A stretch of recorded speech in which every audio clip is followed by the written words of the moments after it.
Good afternoon. We just finished the Monday meeting of the White House Coronavirus Task Force. Since the time the President established the task force here at the White House, it has literally met daily, and we continued that effort today. We added the head of the Center for Medicaid and Medicare Services, Seema Verma, to the task force today, as well as Robert Wilkie with the VA.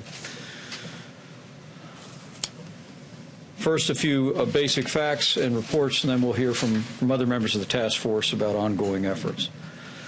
At the present moment, we have 43 domestic cases of the coronavirus, 48 cases of individuals who have returned to the United States. Of the domestic cases, 29 of the 43 are either in California or Washington State. And we have communities that are facing what the experts tell us could potentially be a cluster in those communities.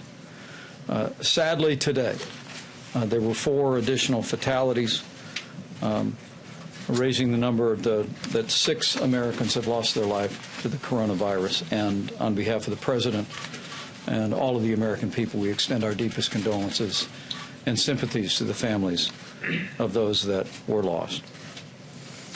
Despite today's sad news, let's be clear, the risk to the American people of the coronavirus remains low, according to all of the experts that we're working with across the government. And as the President has said, we're ready for anything, but this is an all-hands-on-deck effort. Today's activity really reflects the President's effort to bring the best minds of private industry together, the best leadership from around the country at every level. We had a good meeting this morning with governors from 50 states and 3 territories. I was able to convey to them the gratitude that the President and our entire administration feels, particularly for governors that are dealing with the coronavirus in their states, those that have taken repatriated personnel. I can say that what I hear from the nation's governors is that there has been a seamless relationship between all the agencies of the federal government and states thus far, and we're encouraged to hear that. But I told them that we are committed to a full partnership with state governments and to their health officials and to local health care providers going forward. We also met today with some of the leaders of the top pharmaceutical companies in the country. The President spoke to them not just about vaccines, which many of the companies are already beginning to work on, but just as importantly, the development of therapeutics. And it is remarkable to think that there may well be a vaccine going to clinical trials within the next 6 weeks. The nature of trials, as the experts have explained to us, is that the vaccine might yet not be available till late this year or early next, but the therapeutics giving relief to people that contract the coronavirus could literally be available by this summer or early fall. The most encouraging news from that meeting was that our pharmaceutical companies, which are recognized as the greatest in the world, all have already formed a consortium to work together to share information in the development of therapeutics and vaccines. A quick update. Yesterday, we were fully implementing the new travel advisories for portions of Italy and South Korea, and the implementation of screening of personnel from across those countries who are trying to take a direct flight to the United States of America. I was pleased in the White House Task Force meeting today to learn that within the next 12 hours, there will be 100% screening, all direct flights at all airports across Italy and across South Korea. The President has directed us to bring the full resources of the federal government and to bring the very best minds in this country to bear on this effort. And finally, today, I'm pleased to welcome to our White House team a world-renowned global health official and a physician. She will be my right arm through this effort, as the President has tasked me to lead the White House response to the coronavirus. And I'm grateful that Ambassador Deborah Birx, also Dr. Deborah Birx, will be on our team. And even on her first day, she's already been contributing significantly to our discussions. Dr. Birx serves as the U.S. government's leader today for combating HIV/AIDS globally and has developed an international reputation as that. She's a scientist, a physician, someone with 3 decades of public health expertise, including virulent diseases, vaccines, and has vast experience in interagency coordination. Dr. Birx and I have talked about the importance of bringing all of these various entities together to bring about President Trump's vision for a whole-of-government response to the coronavirus. So with that, I'd like to recognize Dr. Deborah Birx for a few introductory and welcome remarks, and thank you for stepping up one more time to serve our country. Thank you. Thank you, Mr. Vice President. It's a pleasure to be here. I just arrived from South Africa last night. Everybody took great care of me. I had computer and phone in record time. It really shows the level of efficiency and expertise here to really get moving quickly. It's clear that the early work of the President, both with travel restrictions and the ability to quarantine, has bought us this time and space to have this task force be very effective. I have never worked with such incredible scientists and thoughtful policy leaders, and I got to spend the day with them. I'm trying to get up to speed as fast as possible, and I look forward to the days ahead of really working together to end this epidemic. Thank you. Great. Secretary Azar? You bet. Well, thank you, Mr. Vice President. I just want to first start out by saying how delighted we are that Ambassador Birx is going to be leading, coordinating these efforts across the government. Dr. Birx and I go way back. Dr. Birx and basically every leader at the Department of Health and Human Services go way back together. So we already have established relationships, and maybe not too way back, right? We already have very established, productive working relationships that I think are going to keep the interagency process working incredibly smoothly. And as the Vice President said, Dr. Birx already has been asking the right questions and challenging us on all the right scientific and policy matters that we need to focus on. I just want to begin by recapping the current situation that we face with COVID-19. As the Vice President mentioned, as of this morning, we have 43 confirmed or presumptive cases of the virus in the United States, excluding our repatriated cases. 17 of those cases are travel-related in one way or another. 26 are believed to be person-to-person spread. Because of the President's strong leadership and all of the hard work that our public health professionals have done at the local, the state, the federal level, the immediate risk to any individual American has been and does continue to be low. But the risk for people with possible exposure to identified cases can be high. What every one of our experts and leaders have been saying for more than a month now remains true. The degree of risk has the potential to change quickly, especially if we see sustained spread of the disease around the world, which could qualify this disease as a pandemic. As Dr. Fauci said this morning, we will see more cases of community spread in the United States. As we've emphasized for some time now, we all need to prepare for the potential need. Prepare for the worst, hope for the best. In some places, we will have to use the range of our mitigation efforts. In fact, we already are working closely with Santa Clara County and the state of Washington, in particular King County, to assist them in thinking through some of the best practices from our pandemic action plan, as well as learnings from Singapore and Hong Kong around the most effective community mitigation efforts, such as temporary school closures or even more titrated responses Dr. Schuchat has talked to you about, such as having school, but perhaps not having assemblies in school. That's why the President has taken an unprecedented whole-of-government approach to protecting the American people, including the steps in the last few days to radically expand and improve the testing that we have and to improve access to respirators needed by healthcare workers. The Vice President, Dr. Schuchat of the CDC, and I spoke with basically almost every governor that we have this morning, and we greatly appreciate their close cooperation with us.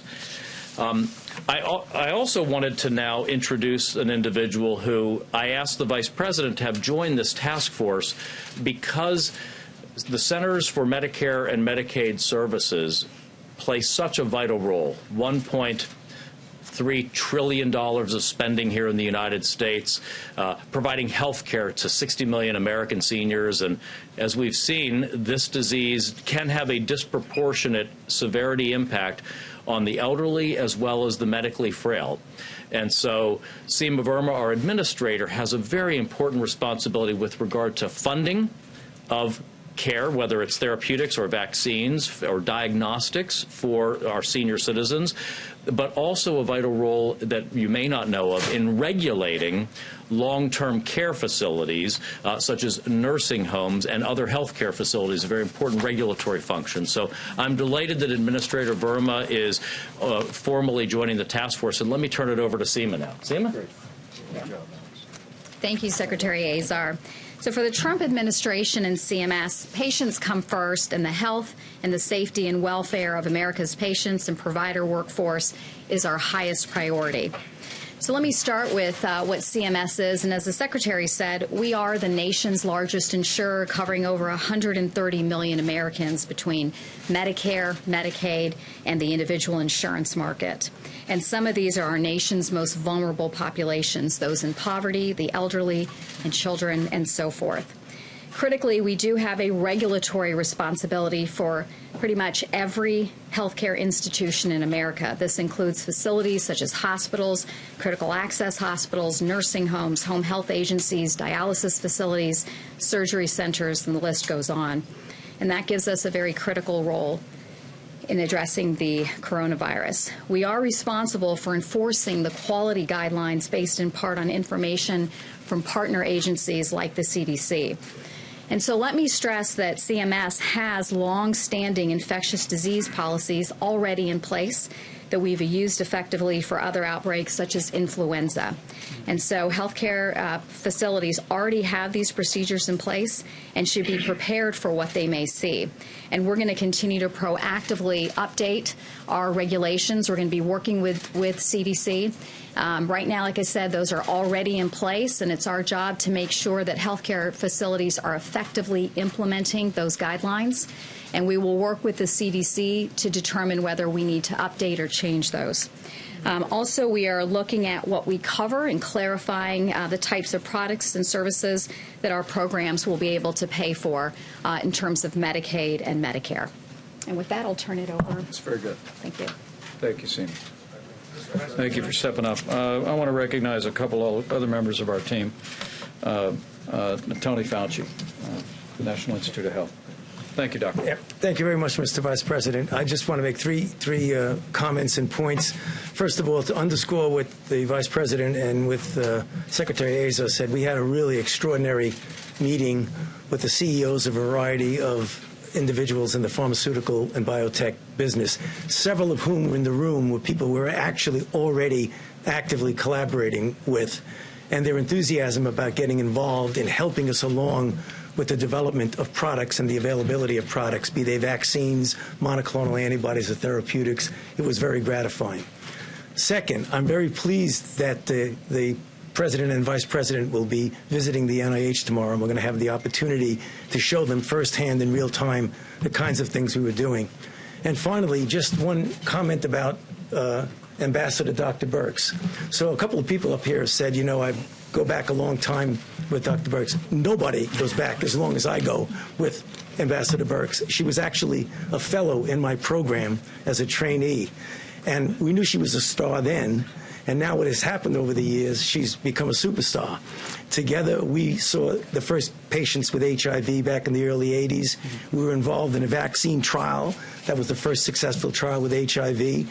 We've known each other through PEPFAR. I had the privilege and the honor, among others, of putting together the PEPFAR program for President Bush, and she was the ambassador in charge of the PEPFAR program. So I can't tell you how excited I am to finally, once again, get back and being a partner with Debbie Birx. Great. Thank you, Dr. Fauci. And finally, Dr. Bob Redfield, CDC. Bob. Thank you, Mr. Vice President. What I would like to do is just recognize that CDC continues to work and provide support to really the backbone of our public health system in this nation, which is the state, local, tribal, and territorial health departments.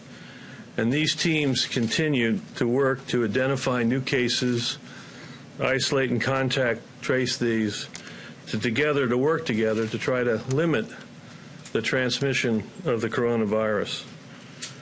And working with our public health partners, we continue to be able to identify new community cases, as the Secretary said, we always anticipated, and use our public health assets to aggressively, again, confirm those cases, isolate, do contact tracing, to use our public health tools to limit the spread of this virus.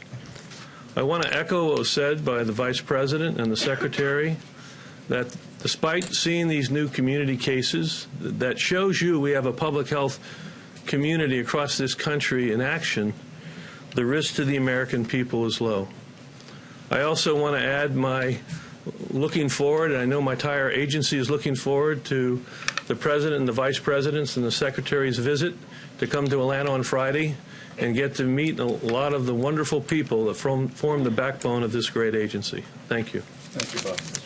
We'll take a few questions. Steve Holland, Reuters. Where are you, Steve? Based on what we've seen so far, how quickly do you expect this virus to spread throughout the United States? Let me refer that to the experts. Go ahead, Bob. Are there any details about this cluster in Washington State that show us anything? I think the important thing, as the Secretary has said, from the beginning, we've anticipated to see community cases pop up. And now we have a number of new community cases, which the health departments are aggressively evaluating to see if they can understand the linkage, who are the contacts, how is this virus spreading. And I think the American public should rest assured we have one of the finest public health programs in the world when you look at the state and local territorial. So we're going to continue to see these cases as a consequence of them doing their job. And we're going to use the public health strategies that we can to limit that transmission. And I think we should focus on that right now. We're still working very hard in trying to contain these community outbreaks, but as the Secretary has said, we are blending that now with very strategic mitigation strategies. Dr. Fauci. So just to underscore something I said the other day, there are two aspects of this. There's about cases coming in and then controlling the situation of the spread of what's already in here. And there are two things that are going on. It's the kind of restrictions of travel to areas where there are hot spots in the rest of the world, just like the original inhibition of travel here with China, I think is going to mitigate against the question of the wider spread. And the contact tracing and the isolation that's very aggressively going on.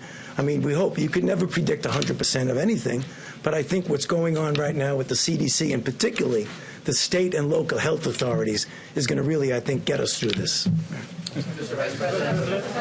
Steve, it's something I learned along the way, is that when we have cases that emerge, state and local health officials are in the lead, but CDC is on the ground immediately, helping to identify how that might have originated with that individual, to find out any other people that they've been exposed to. But we know there will be more cases. The President initially took unprecedented action to do all that we could to prevent the coronavirus from coming into the country, and now we're focused on mitigation of the spread as well as treatment of the people that are affected.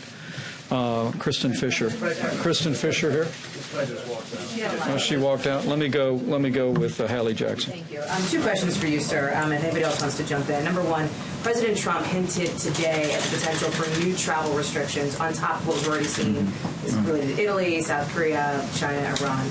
Can you elaborate on specifically what countries you're looking at? Is Germany, for example, which has seen some cases of community spread, is that on the table?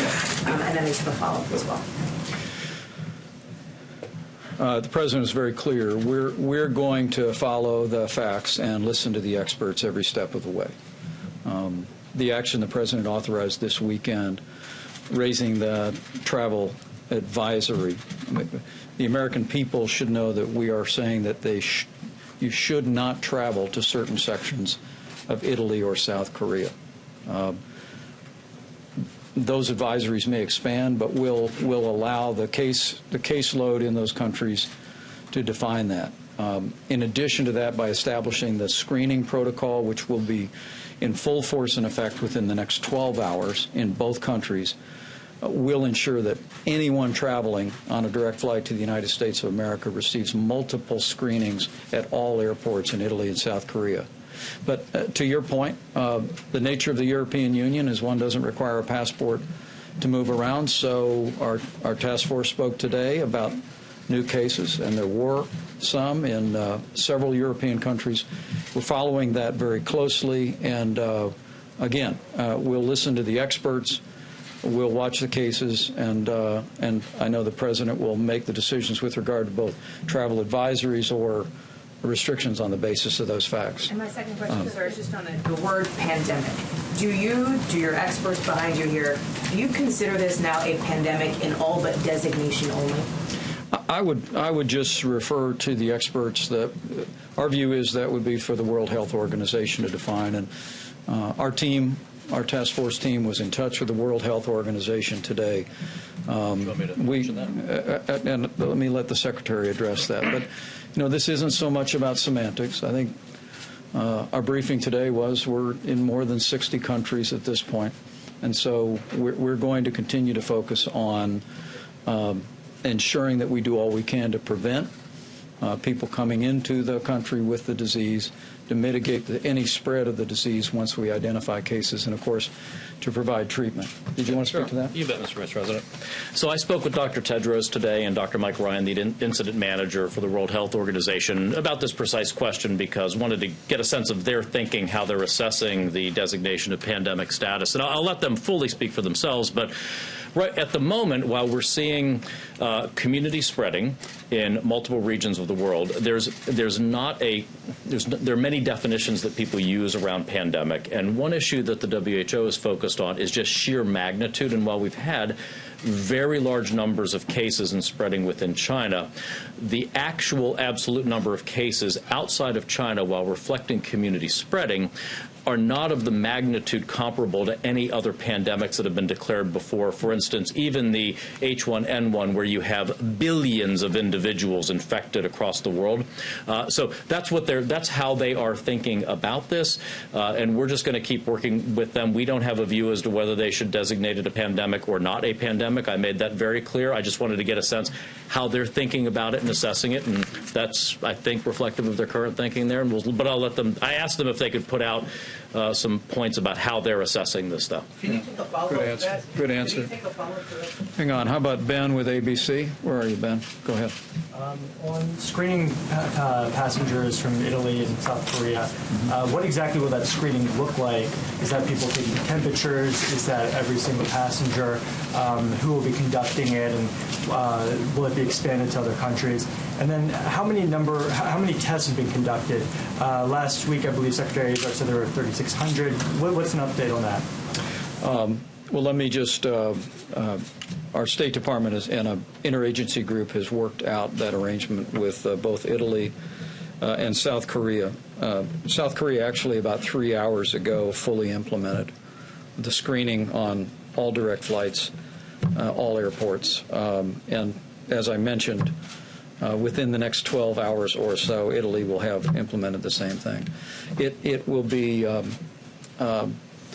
multiple temperature checks in the airports for people before they are boarding, and we're working very closely to assist them in implementing that. But let me speak about. Maybe Dr. Hahn? Yeah, Dr. Hahn can speak to you about the status of tests, because one of the things I heard from governors last week was the whole issue of test kits, the availability of testing, and I really want to commend Dr. Hahn and the FDA for some very swift work, making many more tests available, more kits that include multiple tests, and also authorizing local testing, which will now make it more possible, as our experts told us, to identify additional cases. As we find more cases, it will mean our health officials are doing their job in large part, and the availability of those tests will contribute to that. Thank you, Mr. Vice President. As you heard from the Secretary and the Vice President this weekend, we had the capacity in state public health labs to perform between 75,000 and 100,000 tests. On Saturday, we issued new policy allowing us to have some flexibility, regulatory flexibility around the development of those tests. So academic centers, private companies can develop these tests, tell us that they validated those tests, and then begin to use them. They alert us of that, and then later on, within 15 days, we can look at the validation data. They're having the responsibility to show the validation of those tests. With this new policy, we've heard from multiple companies and multiple academic centers, and we expect to have a substantial increase in the number of tests this week, next week, and throughout the month. There'll be the estimates that we're getting from industry right now, by the end of this week, close to 1 million tests will be able to be performed. Okay. Real quick follow-up. With the risk, when we're talking about risk, you guys came out and said that the risk is low. But with so few tests being done and the incubation rate being as much as 2 weeks, how can we accurately say that the risk is low at this point? We haven't put out 1 million tests yet. Characterize the risk. Yeah, if you talk about the entire country, the whole 360 million people in this country, the risk is a low risk. I think the point you're making is that since we haven't done yet, but will happen really soon, the testing into the community, how do we know the risk is low? I would imagine it's still going to be low regardless of that. What happens in real time, which is the reason why we do this so frequently, is that things can change. But right now, today, on this day, Monday, if you look at the country as a whole, the risk is low. All right, guys, last question. One more. Ashley. Go right ahead, Ashley. Families across the country are worried about spring break. They're worried about spring break and wondering if they should book travel or cancel their travel. There's sort of two parts. One is, what is the expert opinion from the task force on sort of spring break travel and even domestic travel? And secondly, would you yourself feel comfortable bringing your family right now, including your 3 grown children and their partners, on a week-long trip to Disney World? Well, I can say there's been no recommendation about any limitations on travel within the United States of America. But let me let the experts speak to recommendations with regard to travel. Your family? Want to get that? Can you just address, would you feel comfortable bringing? I travel across this country all the time. My kids live all over the country. Look, this is a time to use common sense. It's a good time to wash your hands. But this time of year, that's always a good decision. But as we said, the risk remains low. And while we've had tragic losses, 4 today, the reality is, as I said, 29 of the 43 domestic cases are in California and in Washington State and are centered in very specific areas that we're working to identify the source on. But I think people should just continue to use common sense this time of year. And but with regard to international travel, let me yield to the expert.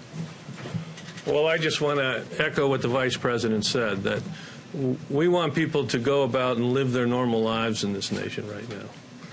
The Secretary's right. Even before the coronavirus, if you had asked CDC what you should do about preparedness, we would give that every individual should think ahead and prepare, whether it's a hurricane.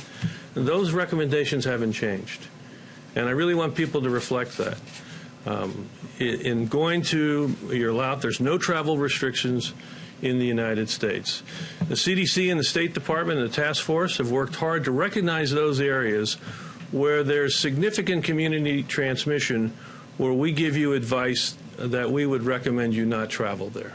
And you know that China is that. We now have South Korea as a level 3. We have Italy, Japan, and Iran as level 3 travel advisories, which we would ask you to reconsider those travel plans. But in the United States, there's no travel restrictions. I want to echo again what everyone said. The risk to the American public at this point is low. We are going to increase substantially surveillance, similar to what we do for flu. We have multiple different surveillance systems. With Dr. Hans and the FDA getting more and more tests out, those surveillance systems are going to be activated in the near future, and we'll have eyes on whether there is any significant new evidence of community pockets around this nation. With regard to international travel, we'll continue to monitor the cases. We'll follow the facts, the experts, and the science, and determine whether additional travel advisories or restrictions are warranted. That being said, folks, we're going to slip out. We will be back. Let me tell you, we will be back here, if I may. We'll be back here every day. Get used to seeing us. We're going to bring the experts in. We're going to make sure and give you the best and most high-quality, real-time information from the best people in the world. So thank you all for being here. Thank you. You're welcome back anytime.